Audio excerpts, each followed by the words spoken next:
Spain کے اندر اندلس کے اندر خانقاہی نظام تعلیم تھا. میں نے اس پر بھی پورا ایک پیپر لکھا ہے, میرا تحقیقی مقالہ ہے کہ خانقاہوں کے اندر کس طرح کا نظام تعلیم تھا, کیا مدارس کیا نصاب ہوتا تھا, ان کا طریقہ کیا تھا, ان کا طریقہ امتحانات کیا تھا. تو یہ ایک سارا, یعنی جس طرح آج ہمارے ہاں میڈیکل کی الگ تعلیم ہے, انجینئرنگ کی الگ تعلیم ہے, قانون کی الگ تعلیم ہے, اکانومی کی الگ تعلیم ہے, سوشل سائنسز کی الگ تعلیم ہے, نیچرل سائنس کی الگ تعلیم ہے, اس طرح تصوف بھی جو ابھی ڈاکٹر سبیہ اخلاق صاحبہ نے فرمایا کہ اندرون باطن کی صفائی کے مراحل ہیں, وہ دیے جاتے تھے. تو اب اس طرح کا کوئی اعتراض کیونکہ وہ تصوف میں یہ آ گیا ہے اور شخصیت پرستی آ گئی ہے, اور اس کے اندر باپ کے بعد بیٹا اور گدی نشینی آ گئی. کیا سیاست کے اندر یہ چیزیں موجود نہیں ہیں؟ پھر کیا ہم نے سیاست کو چھوڑ دیا ہے؟ پھر تصوف کے اندر شرک آ گیا ہے, تو کیا حکومتوں کے اندر شرک نہیں ہے؟ وہ نہیں استعمار کو اور باطل کو, جس کو قرآن نے واضح طور پر کہا ہے سورہ مائدہ کے 31 نمبر قرآن مجید نے, وَمَن لَّمْ يَحْكُم بِمَا أَنزَلَ اللَّهُ فَأُولَٰئِكَ هُمُ الْفَاسِقُونَ هُمُ الظَّالِمُونَ هُمُ الْكَافِرُونَ. تو وہ لوگ بھی تو موجود ہیں. اب ضرورت اس امر کی ہے کہ, اور ہم نے اس کا بیڑا اٹھایا الحمدللہ, اور بقول جاسر حسین ستی صاحب کے, کہ یہ تو توجہ ہے بزرگوں کی, یہ تو توفیق کی بات ہے کہ ہم اس محفل کے ذریعے جو ہفتے میں ایک دفعہ ہم مل بیٹھتے ہیں, ہم اس آلودگیوں کو دور کرنے کی کوشش کرتے ہیں, اور جو ذہنوں کے اندر کثافتیں جمع ہو گئی ہیں تصوف کے بارے میں, اور ناپسندیدگی آ گئی ہے مذہبی طبقے کے اندر, تو ہم کوشش کرتے ہیں کہ اس کی پیوریفائی کریں اس کو. یعنی ہم خود جانتے ہیں کہ واقعی جس طرح باقی سارے میدانوں میں دور غلامی کے اثرات ہیں, تو تصوف کے اندر بھی موجود ہیں. لیکن کوئی یہودی, عیسائی یا سکھ یا ہندو یا زرتشتی یا یہ لوگ تو آ کر نہیں صاف کریں گے نا, ہمیں ہی یہ کام کرنا ہے, اور ہم ہی کریں گے انشاءاللہ تعالی. ہم کر بھی رہے ہیں. میں صرف ایک مثال سے وضاحت کر کے میں اپنی گفتگو, اپنی عرض ختم کرتا ہوں کہ شاہ جہاں کے 2 بیٹے تھے. ایک دارا شکو تھا جو بہت عیاش تھا, اور جو بادشاہوں والے, شہزادوں والے گندی عادتیں ہوتی ہیں اس کے اندر شامل تھیں. اور ایک اورنگزیب عالمگیر تھا جو بڑا مذہبی اور بڑا دیندار انسان تھا. ایک مقالہ میری نظر سے گزرا, بلکہ یہاں مرحوم ڈاکٹر باقر خان صاحب نے پیش بھی کیا تھا, کہ اس وقت کے جو صوفیاء کرام تھے, اور بڑے بڑے صوفیاء کرام تھے, شاہ جہاں کا زمانہ کوئی معمولی زمانہ نہیں تھا, وہ سارے کے سارے صوفیاء کرام پوری طرح حکومت کے اندر انوالو تھے, اور اندر تک یعنی شاہی دربار تک ان کی اپروچ اور ان کی ہم اب سازشیں نہیں کہہ سکتے, پھر ڈاکٹر صاحب ناراض ہوں گے, ڈاکٹر فرید صاحب, یہ سازشیں ان کو نہیں کہنا چاہیے, لیکن یہ ہے کہ انہوں نے پوری کوشش کر کے اپنی حد الامکان جس طرح سے بھی ممکن ہو سکتا تھا جوڑ توڑ کر کے اور ملا جلا کر, اور جہاں کہیں جس چیز کی ضرورت تھی اپنا پورا اخلاقی دباؤ ڈال کر, یعنی پوری طرح انوالو ہو کر, جبکہ بادشاہ اور اس کی بیوی خود چاہتے تھے کہ کسی طرح سے دارا شکو بادشاہ بنے, اور وہ دکن میں تھا, لیکن ان صوفیاء اکرام نے سیاست کے اندر پوری طرح انوالو ہو کر دارا شکو کا راستہ روکا, اور اورنگزیب عالمگیر کو اقتدار دلوایا انہوں نے اپنی پوری کوششوں سے. اور میں سمجھتا ہوں کہ یہ ان بزرگوں کا ہی فیضان تھا کہ پھر شہنشاہ اورنگزیب عالمگیر کے ہاتھوں سے عالمگیری بالآخر جو ہے وہ مرتب ہوا, اور آج تک ویلڈ ہے. آج تک اس سے فتوے نکال کر تو مفتی حضرات اپنے سٹیمپ لگا کر لوگوں کے مسائل حل کرتے ہیں. بہت شکریہ جی. یہ جی, اب ہم اختتام تک پہنچ چکے, اور آج کے پروگرام کی صدارت کے لیے میں نے اپنے دل میں نام سوچا ہوا تھا ڈاکٹر یاسر حسین ستی الخیری کا, تو میں ان سے درخواست کروں گا کہ وہ صدارتی خطبہ بھی دیں, اور اس کے بعد پروگرام میں شریک حضرات کا شکریہ بھی آخر میں ادا کریں. پہلے صاحب میں ذرا 1 منٹ لوں گا, بالکل معذرت, بیچ میں مجھے اس طرح بات کرنی پڑ رہی ہے.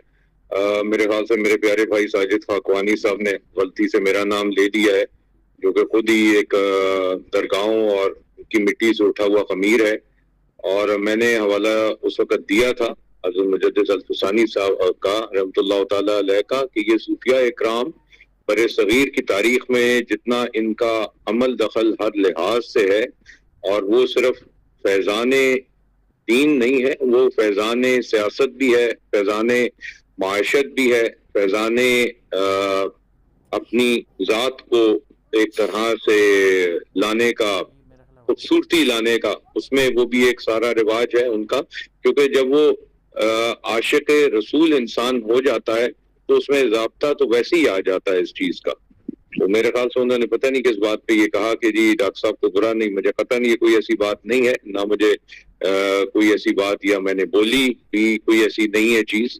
میں نے صرف اتنا یہ صرف عرض کیا تھا کہ کیونکہ جہاں صوفیہ کی بات آئے وہاں عموماً انسان کو بہت ہی ادب ایک بات، اور تحقیق، جس کی تحقیق مکمل ہو دوسری وہ بات، اور تیسری چیز کے حوالہ ہے جو آپ کا ٹاپک ہے اس ٹاپک سے آپ ڈرفٹ نہ کریں اس لحاظ سے، ٹھیک ہے.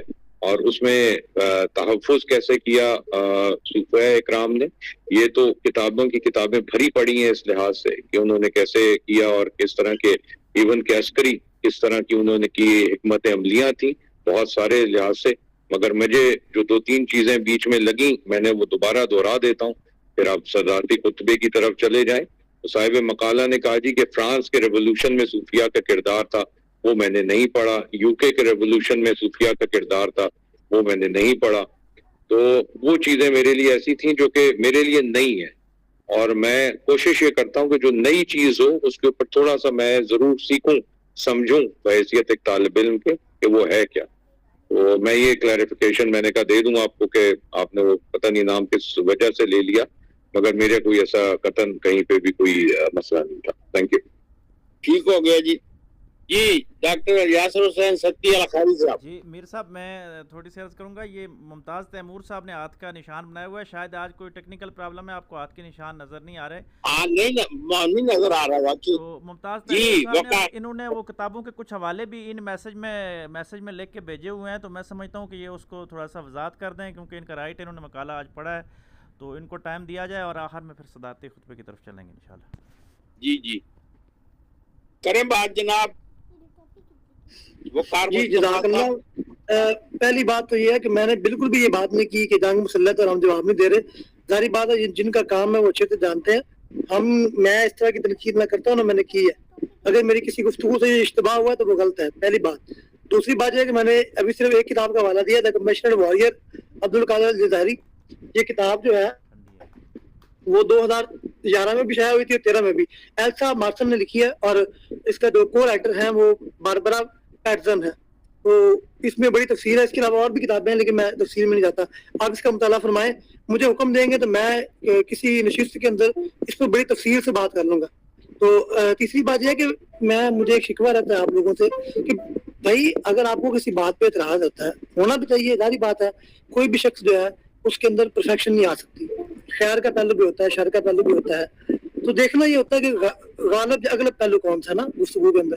تو کوئی بھی اگر آپ کو کمزوری نظر آتی ہے ضرور ہائی لائٹ کریں. بالکل کوئی بھی عقل کل نہیں ہوتا، ہر بندے کی تحقیق ہے، غلط بھی ہو سکتی ہے. لیکن میری اتنی گزارش ہے کہ مجھے اکثر آپ لوگوں کی تنقید سمجھ نہیں آتی کہ مثلا جن باتوں کا جواب یا تو میں نے وہ باتیں بولی نہیں ہوتی، یا ان کو میں بعض دفعہ مجھے عجیب سا لگتا ہے کہ وہ ایک ایسی بات جو جس سے شاید میں خود بھی اتفاق نہ کروں اس کو ذکر کر کے اور اس پر تنقید کی جاتی ہے. اٹ از ویری عجیب بات ہے. تو ایک بات. دوسری بات یہ کہی گئی کہ صوفیہ کرام عاشق رسول ہیں، بے شک ہیں، اس کا انکار نہیں. جہاں تک مجدد علی ثانی کی بات ہے، بے شک ان کا ذکر ہونا چاہیے تھا، لیکن وقت کی قلت تھی. میں نے یقین کیجیے بہت صوفیہ کا ذکر چھوڑ دیا، اور میں صرف شاید کیونکہ ساری بات ہے 20-40 منٹ کے اندر آپ کیا کر سکتے. اور مقالہ تو پڑھا ہی نہیں جاتا، صرف خلاصہ سنایا جاتا ہے، اور وہ بھی آپ نے دیکھا کہ میں نے بڑی تیزی کے ساتھ بات کی ہے. اگر آپ مجھے اجازت دیں تو میں ایک بزرگ کے اوپر جو 50 منٹ یا ایک گھنٹے کا جہاں مقالہ پیش کر سکتا ہوں. مگر مسئلہ یہ ہوتا ہے کہ 40 منٹ ہوتے ہیں یا 35 منٹ ہوتے ہیں، اس میں آپ وہ کریں گے کیا؟ پھر یہی ہوتا ہے کہ کچھ باتیں ضروری رہ گئی ہیں، کچھ باتیں ادھوری رہ گئی ہیں. تو باقی کہنے کو بہت کچھ ہے لیکن میں اسی پر ہی کافی سمجھتا ہوں. ٹھیک ہو گیا جی. ڈاکٹر یاسر حسین ستی الخاری صاحب. اعوذ باللہ من الشیطان الرجیم، بسم اللہ الرحمن الرحیم. بہت شکریہ جی میر صاحب، آپ نے پروگرام کو احسن انداز کے ساتھ آگے لے کے گئے، اور میں محمد ممتاز تیمور صاحب کا شکریہ ادا کرتا ہوں کہ انہوں نے احسن طریقے کے ساتھ آج یہ مقالہ پیش کیا. اور اس سے پہلے ڈاکٹر صبیہ اخلاق صاحبہ جو ہمارے ہر مشکل وقت میں ساتھ دیتی ہیں وہ، اور فرید الدین مسعود برانی صاحب کے جب بھی تصوف کے حوالے سے کوئی بندہ لیٹ ہوتا ہے یا کوئی ایکسکیوز ہوتی ہے تو یہ فی البدی کمال گفتگو فرماتے ہیں، اور انہوں نے آج بھی فرمائی۔ تو ممتاز تیمور صاحب نے جو باتیں کی ہیں جی، پہلی بات تو یہ کہتے ہیں اس ذاتی خطبے کو انتہائی مختصر ہی اس انداز کے ساتھ میں ہر بات پہ وہ نہیں بولوں گا، لیکن اتنا ہے کہ جو انہوں نے کہا ہے کہ واقعی تنقید جو ہوتی ہے وہ ہونی چاہیے، لیکن اس انداز کے ساتھ ہونی چاہیے کہ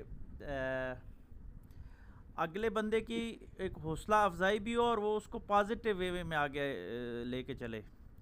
تو اس میں خود بھی انہوں نے گلہ کیا اور مجھے بھی یہ فیل ہو رہا تھا کہ اس انداز کے ساتھ، اور کوئی چیزیں ایسی ہوتی ہیں جو کلیریفائی نہیں ہوتی، اور میں ڈاکٹر ساجد خاکوانی صاحب کا یہاں پہ انتہائی مشکور ہوں کہ آج انہوں نے حق ادا کیا ہے۔ میں سمجھتا ہوں اس پورے مقالے کا کیا پورا خلاصہ ہی بیان کیا اور احسن انداز کے ساتھ پیش کیا ہے، اور سچ بھی یہی ہے، 100% سچ یہی ہے کہ جب ریاست ڈیمیج ہوتی ہے تو کسی بھی قوم کا جب مرکز ڈیمیج ہوتا ہے تو اس کا ہر مکتبہ فکر جو ہوتا ہے وہ کہیں نہ کہیں ڈیمیج ہو جاتا ہے، تو اس میں اچھائیاں بھی ہوتی ہیں اور برائیاں بھی ہوتی ہیں، اور ہم نے اچھائیوں کو لے کے آگے چلنا ہے انشاءاللہ۔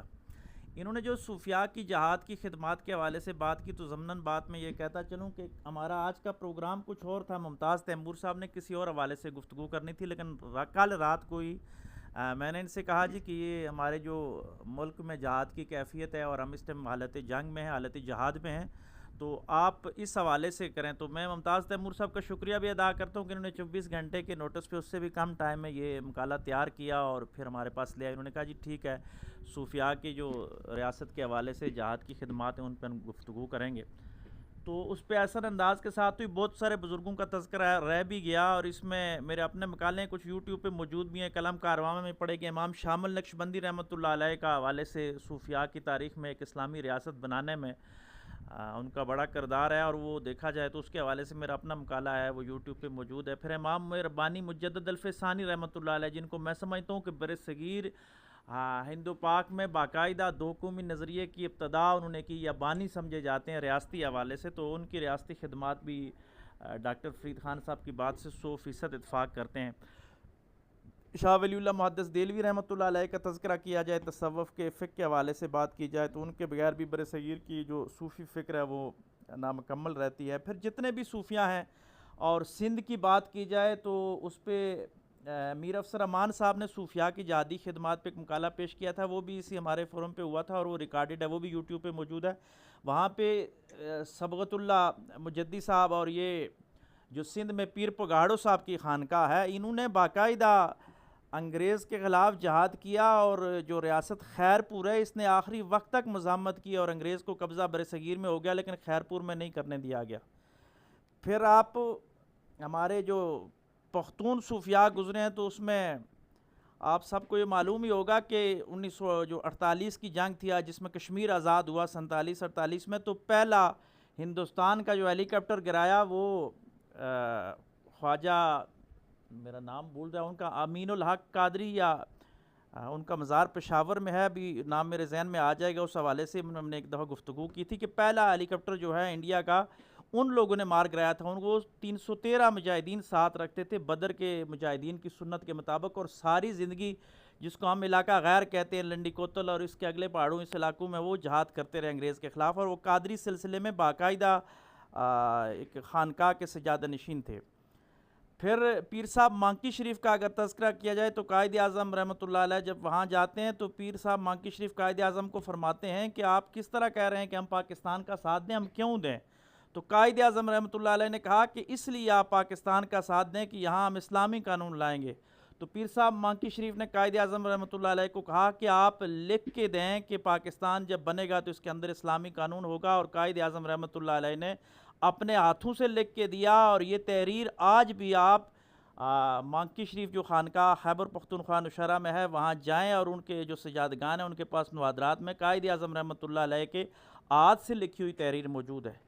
تو صوفیاء نے واقعی وہ عاشق رسول تھے، ڈاکٹر فرید خان صاحب کی بات، اور یہ تو 100% بات ہے، اور وہ ایسے عاشق تھے کہ جنہوں نے باقاعدہ ہر دور میں حضور علیہ الصلوۃ والسلام کی سنت کے مطابق اسلامی فلاحی ریاست کو بنانے کی کوشش کی۔ ہاں، انہوں نے دو انداز کے ساتھ کام کیا صوفیاء نے، کہ جب مکی دور میں بھی رہے اور مدنی دور میں بھی رہے، اور آج بھی میں سمجھتا ہوں کہ مسلمانوں کو دونوں انداز کے ساتھ کام کرنا چاہیے. جہاں پہ وہ مغلوب ہیں وہاں وہ مکی طرز کی طرح زندگی گزارتے ہوئے اسلام میں توحید اور رسالت کو لاتے ہوئے اخلاقیات کے ذریعے لوگوں کو قریب کریں، اور جہاں پہ وہ پاورفل ہو جاتے ہیں جس طرح مدینہ میں آقا علیہ الصلوۃ والسلام کے، تو وہاں پہ باقاعدہ پھر ایک اسلامی ریاست ہوتی ہے، سزا و جزا کا تصور ہو جاتا ہے. تو صوفیاء نے یہ دونوں جہتوں کے ساتھ اسلام کی خدمت کی ہے. رہی بات یہ ہے، اس بات سے انکار نہیں کہ صوفیاء بھی انسان ہی تھے، وہ معصوم عن الخطا تو ہم سمجھتے ہی نہیں ہیں، اور صوفیاء سے بھی کہیں فکری بھی غلطیاں ہو سکتی ہیں، عملی بھی غلطیاں ہو سکتی ہیں، کیونکہ انسان ہے اس سے غلطیاں ہو سکتی ہیں، لیکن ان کی خوبیاں اتنی زیادہ ہیں کہ ہم جیسا کمزور انسان ان کی کسی کمی پہ کوئی بھی گفتگو نہیں کر سکتا. اگر ہم ان کی کمی پہ اس انداز کے ساتھ گفتگو کریں گے کہ اس سے نقص نکالنے کی کوشش کریں گے، تو پھر ہماری اپنی زندگی کے جو عیب ہیں وہ سرعام نکلیں گے، کیونکہ ہم بہت کمزور لوگ ہیں. ہاں، نظریاتی فکر کو اگر آپ اختلاف ہو سکتا ہے کسی بھی صوفی سے، تو آپ اللہ اور اس کے رسول صلی اللہ علیہ وآلہ وسلم کے واضح احکامات کے بعد دین کی جو تشریعات ہیں اس میں فکر میں اگر کسی سے آپ کو اختلاف انٹلیکچوئل لیول پہ ہوتا ہے تو آپ صوفیاء سے بھی کر سکتے ہیں. آپ کو اختلاف ادب کے دائرے میں، تہذیب کے دائرے میں. اور پھر ممتاز تیمور صاحب نے ایک تاریخی بات کی جس کو میر صاحب نے بھی تھوڑا سا کیا، اور ہماری نصاب میں بھی یہ پڑھائی گئی، لیکن اس پہ باقاعدہ ایک پروگرام ہو سکتا ہے کہ جو سکھوں کے خلاف تحریک چلی سید احمد شہید والی، جو شہداء ہمارے بالا کوٹ ہے، اس حوالے سے دو رائے مسلمانوں میں پائی جاتی ہیں. ایک رائے یہ ہے کہ انہوں نے انگریز اسٹیبلشمنٹ نے ان کو نہ چاہتے ہوئے بھی کہیں نہ کہیں یوز کیا اور پنجاب کو ڈیمیج کیا، اور سکھوں کو کمزور کر کے شاید وہ اپنے اقتدار کو طول دینا چاہ رہی تھی. اس حوالے سے دو باتیں ہیں، لیکن بہرحال ان کی نیت اچھی تھی، کیونکہ سکھ بھی تو غیر مسلم تھے، اور پنجاب میں سکھوں نے جو مسلمانوں کے اوپر مظالم ڈھائے وہ تاریخ کا ایک بڑا حصہ ہے. تو ان شہداء بالا کوٹ کے حوالے سے دیکھا جائے تو ہم ان کی ان خدمات کی قدر کرتے ہیں، لیکن ان کے طرز عمل پہ گفتگو ہو سکتی ہے. پھر تحریک طالبان کی بات کی گئی، تو ممتاز تیمور صاحب سے میں ادب سے گزارش کروں گا کہ افغانستان میں باقاعدہ نقشبندی صوفیاء کی یہ تحریک تھی. صبغت اللہ مجدی صاحب کے نام سے کون واقف نہیں ہے؟ یہ حضرت مجدد الفسانی رحمۃ اللہ علیہ کی روحانی اولاد ہیں، اور اسی سلسلہ کے آگے وہ چل رہی ہے گدی ان کی، اور انہوں نے باقاعدہ افغان جہاد میں حصہ لیا. اور امیر المومنین جو اس وقت بھی ہیں امارت اسلامیہ افغانستان کے، وہ نقشبندی سلسلہ میں بیعت ہے. لیکن یہاں بھی دشمن نے ہمارے ساتھ دو طرح کی ایک جنگ لڑی ہے کہ اس نے ان جو مقدس مجاہدین تھے، ان مجاہدین کے اندر کچھ دو نمبر قسم کے لوگ ایجنٹ کے طور پہ چھوڑے، جنہوں نے داڑیاں اور پگڑیاں سجا لی، اور کچھ خریدے گئے ایجنٹ جو اسلام کا نام بیچتے ہیں، جس میں تحریک طالبان پاکستان، جو ایک اسلامی فلاحی ریاست پاکستان کے احساسات اور یہاں کے عوام پہ حملہ آور ہوتی رہی، تو یہ غیروں کے ایجنڈے پہ چلتے رہے. لیکن ان کی وجہ سے ہم حقیقی طالبان یا وہ جو اچھے طالبان تھے، ہم ان کو کبھی بھی برا نہیں کہیں گے. انہوں نے افغانستان میں کام کیا اور رشیا کو توڑنے میں بڑا کردار. اور پھر میں ان صوفی مجاہدین کی بات نہ کروں تو یہ بھی تاریخ میں بہت بڑی زیادتی ہوگی کہ 90 کی دہائی میں کشمیر کے اندر جو جہاد ہوا، اور اس جہاد کے اندر ہر مکتبہ فکر نے اپنے اپنے انداز کے ساتھ حصہ ڈالا، اور اس میں خانقاہی لوگوں نے گراں قدر خدمات سر انجام دی. آپ میں سے اگر کوئی بھی ابھی بھی آزاد کشمیر کے قبرستانوں میں جائیں تو جتنی بھی خانقاہیں ان کے مریدین کی لسٹیں موجود ہیں جو کشمیر کے جہاد میں قربان ہوئے ہیں. میرے اپنے گاؤں کوٹلی ستیاں سے 4 لوگ ہیں، جس میں ایک ہمارا قریبی رشتہ دار تھا، وہ بھی وہاں جا کے ہندوستان میں سری نگر کے قریب شہید ہوا، اور اس کے مزار بھی وہاں پہ، مطلب ان کی قبر بھی وہاں پہ ہے. تو یہ سب صوفی فکریں کہیں نہ کہیں موجود تھی اور تھے، بلکہ ایک تنظیم تھی اس وقت جن کا نعرہ تھا کہ اولیاء کا گہوارہ یہ کشمیر ہمارا. تو ہم ان کی خدمات کو بھی خراج تحسین پیش کرتے ہیں. اور میں اس بات کو اگر اختتام کی طرف لے کے جاؤں، وقت بہت کام ہے، اس پہ بہت بات ہو سکتی ہے، کہ موجودہ دور میں جو آج کل کا دور ہے، اس میں ہم حالت جنگ میں ہیں، حالت جہاد میں. میں اس کو جہاد کا نام دوں گا. اسلامی جمہوریہ پاکستان کی افواج، ہمارے اپنے 1000 اختلاف ہو سکتے ہیں اپنی افواج کے ساتھ، اپنی مقتدرہ کے ساتھ سیاسی اندرونی اختلافات ہوتے ہیں. ریاست ماں جیسی ہوتی ہے، ماں کے ساتھ بچوں کے اختلافات ہو جاتے ہیں. لیکن جو اب وقت آ گیا ہے کہ مشرک قوم نے، بلینز خداؤں کو ماننے والی جو قوم ہے، ان کا وہ مودی جو مشرکوں کا اس وقت سردار ہے، اس نے ہمارے ملک پہ حملہ کیا ہے. میں آج اس پلیٹ فارم سے آپ سے یہ گزارش کروں گا کہ ہم سب لوگ اتنا تو کر سکتے ہیں کہ سوشل میڈیا کے اوپر آپ سب لوگ غزوہ ہند کے سپاہی بن جائیں، اپنی پاک فوج کے شانہ بشانہ کھڑے رہیں۔ ہمارے لیے وہی سچ ہے جو D G I S P R کہہ رہے ہیں، ہمارے لیے وہی سچ ہے جو ہمارا وزیر اطلاعات کہہ رہا ہے۔ دشمن کے پروپیگنڈے پہ نہ جائیں، اور جنگ میں یہ اتار چڑھاؤ ہوتا رہتا ہے۔ اگر آج ان کے ڈرون راول پنڈی میں آ گئے ہیں کسی وجہ سے، ٹیکنیکل وجوہات ہوتی ہیں، یہ وہی جانتے ہیں کہ کب جواب دینا ہے، کیسے جواب دینا ہے۔ بعض اوقات جواب دیتے ہوئے اپنا زیادہ نقصان ہو جاتا ہے، اس لیے وہ حکمت عملی کا مظاہرہ کرتے ہیں۔ تو اس پہ ہمیں اس کو اس انداز کے ساتھ دیکھنا چاہیے۔ یہ نہیں کہنا چاہیے کہ ڈرون پنڈی تک آگے، بلکہ یہ کہنا چاہیے کہ ہم نے اتنے ڈرون گرا دیے ہیں۔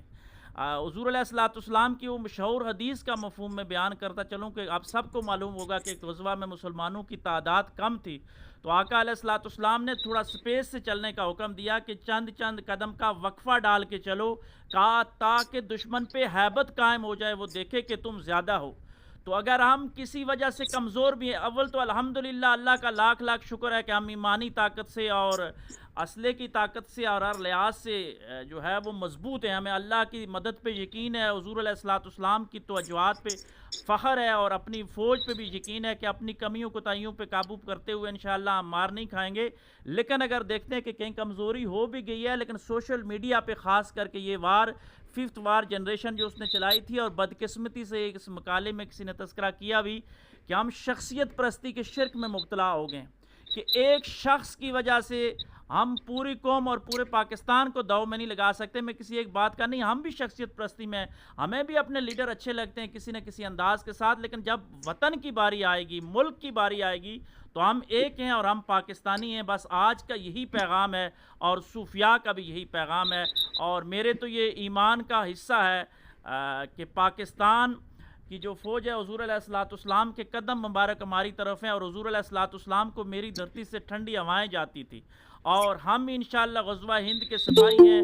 جس طرح میر افسر امان صاحب کہتے ہیں کہ ہم نظریاتی قلم کارواں جو ہے یہ غزوہ ہند کا نظریاتی مورچہ ہے، ہم انشاءاللہ نظریاتی طور پہ اس پہ کام کریں گے، اور انشاءاللہ مجھے اللہ پہ یقین ہے کہ قیامت کے دن اللہ تبارک و تعالی ہمیں ان مجاہدین میں شامل فرمائے گا جو غزوہ ہند کی تیاری فرما رہے ہوں گے۔